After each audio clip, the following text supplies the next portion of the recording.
உங்களுக்கு தேவ சமாதானத்தை அவர் கட்டளையிடுவார். ஒருவேளை கவலையோடு, கண்ணீரோடு, கஷ்டத்தோடு உன் வாழ்க்கை இருக்கும் என்றால் என் இயேசு உங்களுடைய கவலையும் கண்ணீரையும் துடைக்கிற தேவனாய் இருக்கிறார். உங்களுக்கு நிம்மதியும் சந்தோஷத்தை கொடுக்கிறவனாய் இருக்கிறார். இயேசு உங்களை எல்லா துக்கங்களுக்கும் அவர் விலைக்கு உங்களை பாதுகாப்பார். உங்கள் துக்கம் சந்தோஷமாய் மாறும். ஆண்டவராக இயேசு கிறிஸ்துவை ஏற்றுக்கொள்ளுங்கள்.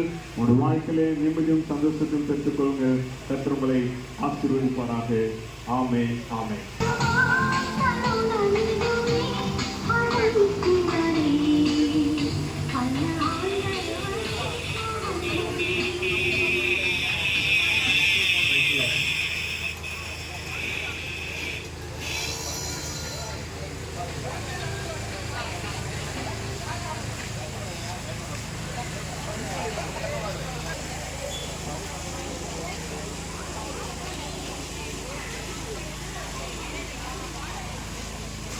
Oh,